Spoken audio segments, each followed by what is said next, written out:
اسلام بڑا شائستگی کا، تہذیب کا، معتدل اور خوبصورت دین ہے۔ انسانی زندگی میں کوئی شخص کوئی بھی کام کرتا ہو، لیکن اگر وہ کام بے ترتیب ہو، بے ڈھنگ ہو، غیر منظم ہو،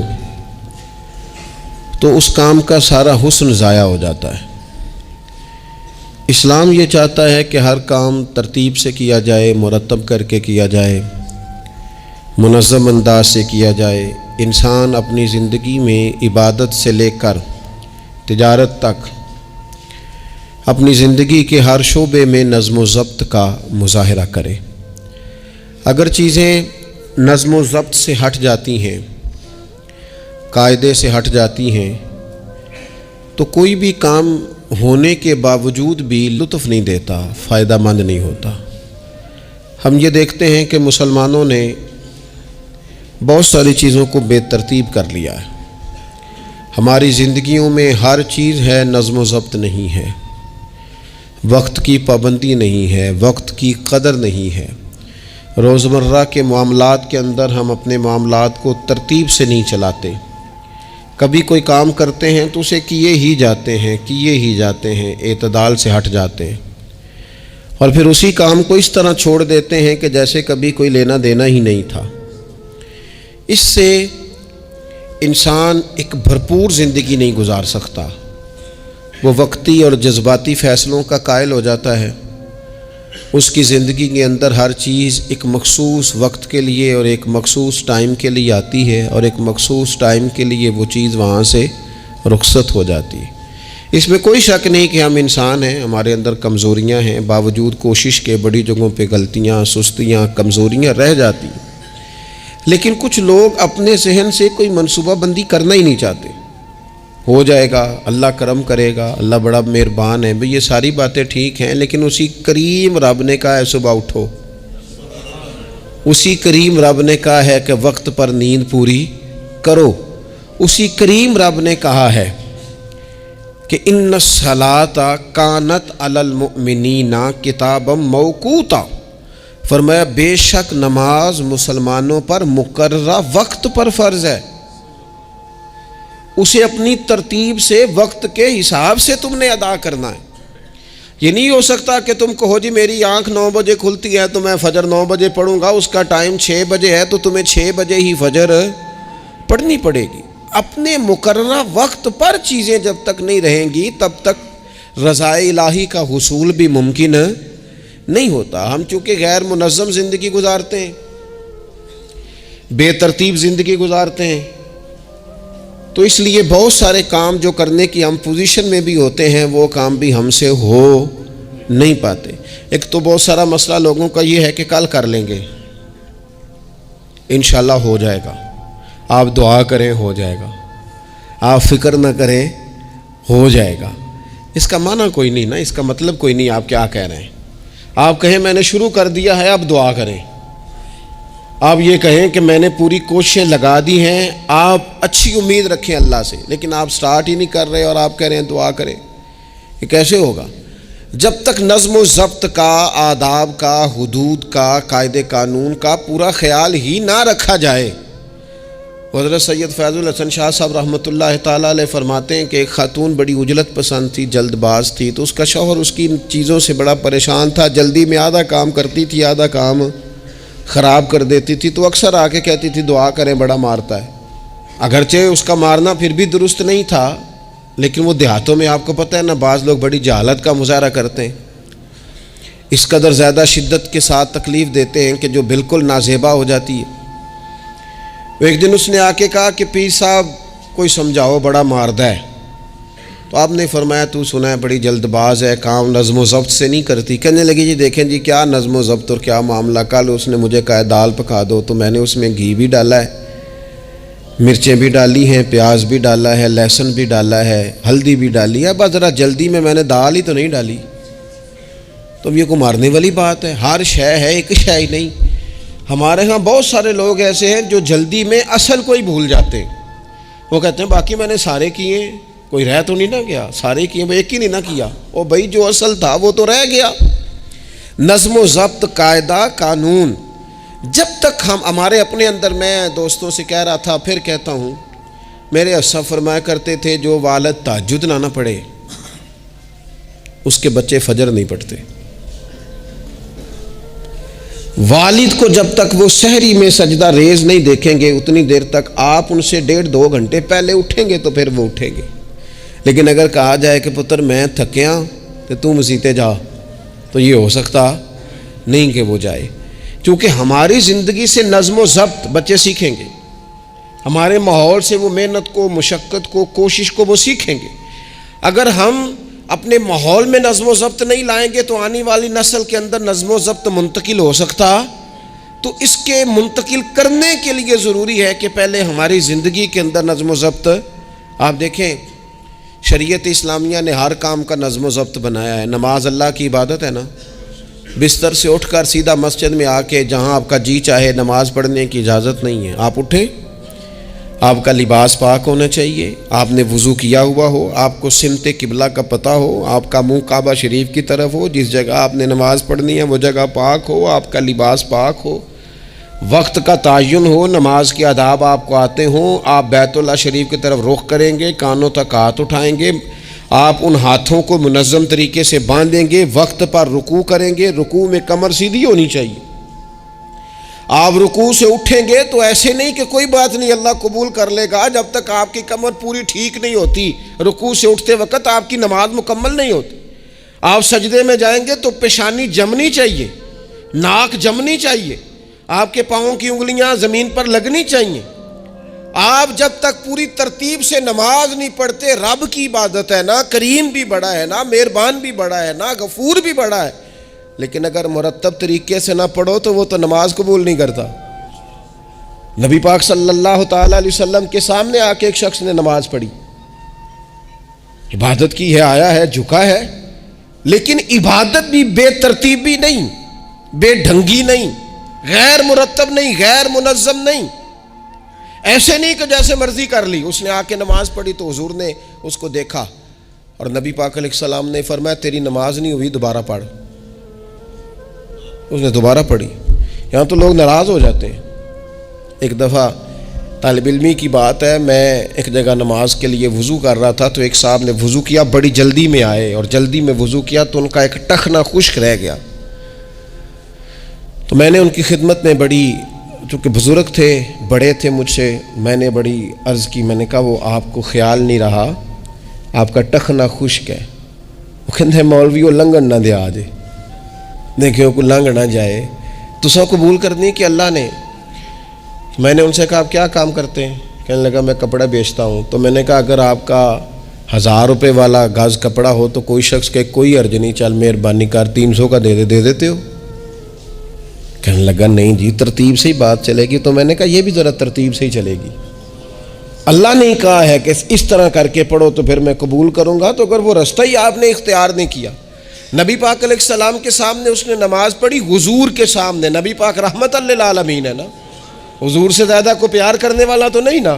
نبی پاک نے تو نہیں فرمایا چل میرے سامنے پڑھی یا تیری قبول ہی قبول ہے، حضور نے فرمایا تیری نماز نہیں ہوئی، دوبارہ پڑھ۔ اس نے دوبارہ پڑھی، حضور نے فرمایا تیری نماز نہیں ہوئی، دوبارہ پڑھ۔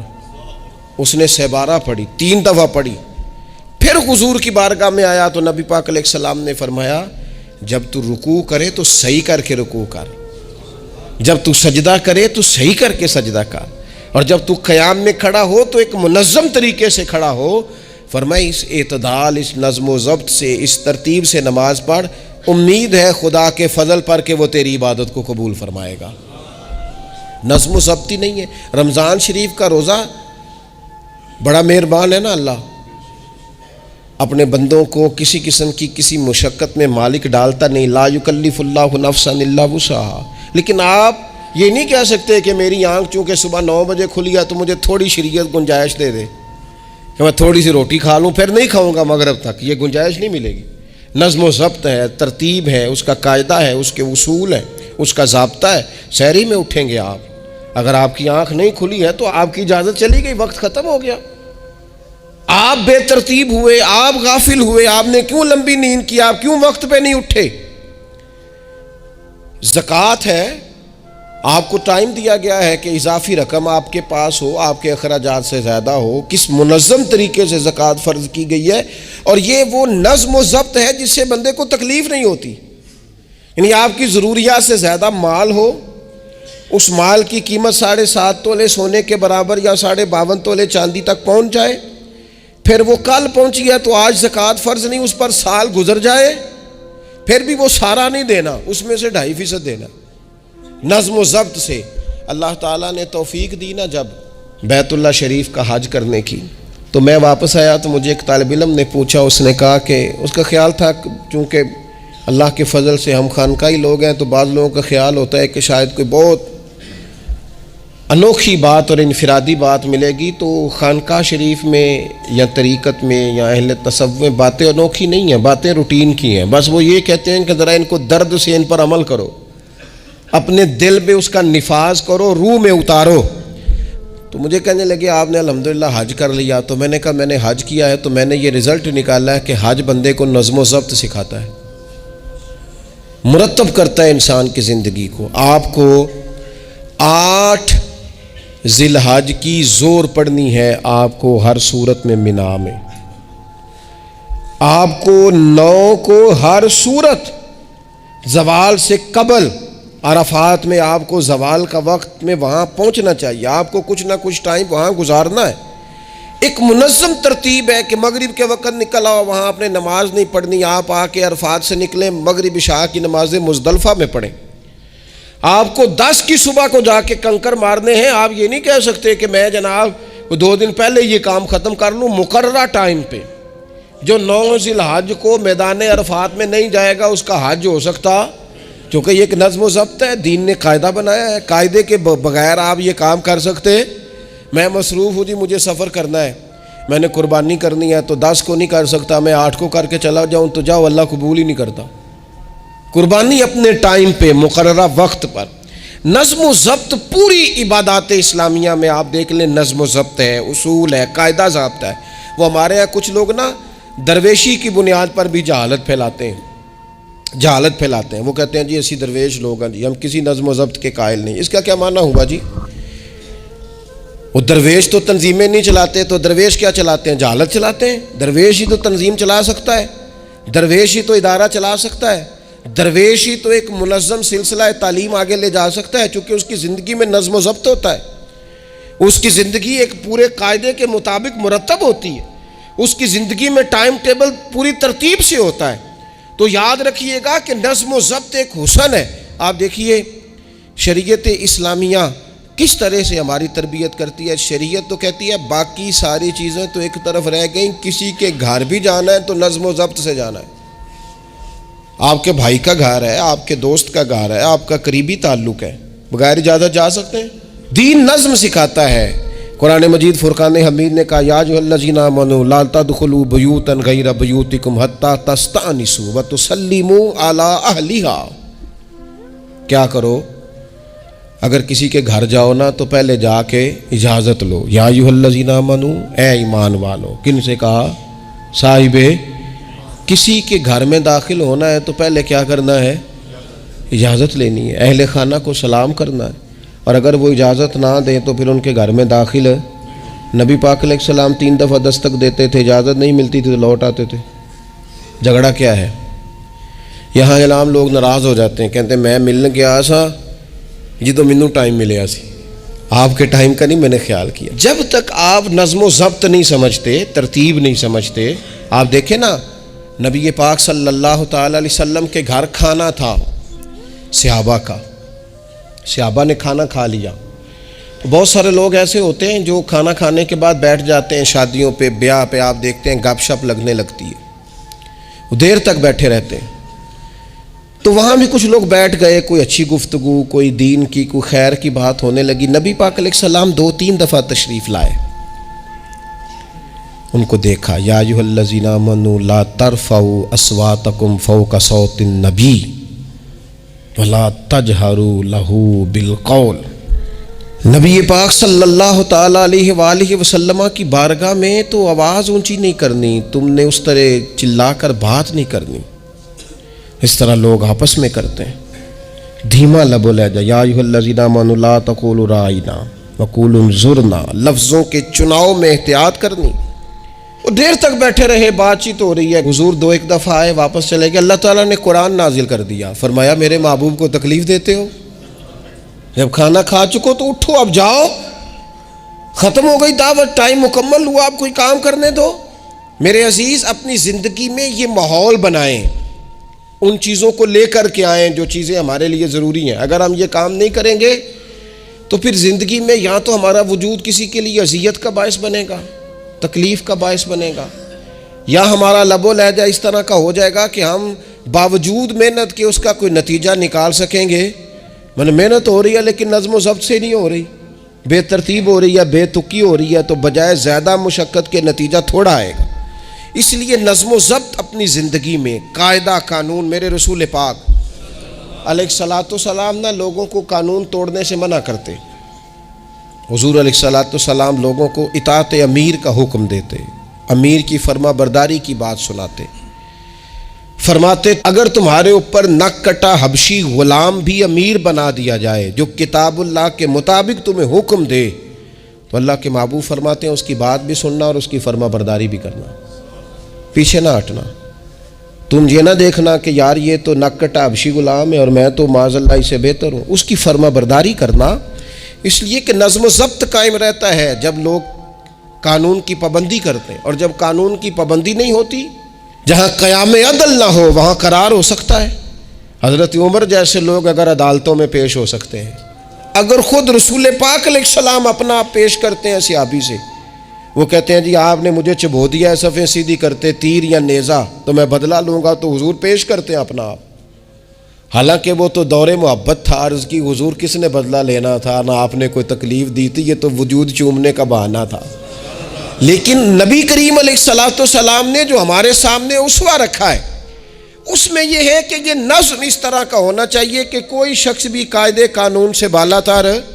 حضور علیہ السلام نے فرمایا 3 لوگ سفر کریں تو ایک کو امیر بنا لیں، ورنہ بار بار بحث ہوگی، ایک کہے گا یہاں ٹھہرنا ہے، یہاں کھانا کھانا ہے، یہاں نماز پڑھنی ہے، دوسرا کہے گا یہاں۔ 3 سفر کرو تو ایک کو اپنا امیر مان لو۔ نظم و ضبط سے زندگی گزارو، مرتب کر کے زندگی۔ ہمارے ہاں یہ ہوتا ہے کہ نظم و ضبط نہیں ہوتا، ہمیں اپنے کام سے زیادہ نا دوسروں کے کام کا پتہ ہوتا ہے، اپنے مدرسے سے زیادہ دوسرے مدرسے کا پتہ ہوتا ہے، اپنے کالج سے زیادہ دوسرے کالج کی معلومات ہوتی ہے۔ ہم کیا کرتے ہیں؟ ہم اپنے کام سے زیادہ دوسرے کے کام میں ٹانگ اڑاتے ہیں، نظم و ضبط گڑبڑ ہو جاتا ہے، ایک دوسرے کے کام میں مداخلت کرتے ہیں۔ اپنا کام مرتب طریقے سے کیا جائے، جس نظم میں جس جگہ ہمیں ڈیوٹی دی گئی ہے ہم اس ڈیوٹی کے پابند ہیں، ہم اس کو پورے غور سے کریں، پوری توجہ سے کریں، پورے انہماک کے ساتھ کریں۔ اپنے کام پر ہم جب تک توجہ دیتے ہیں تو کام ٹھیک رہتا ہے۔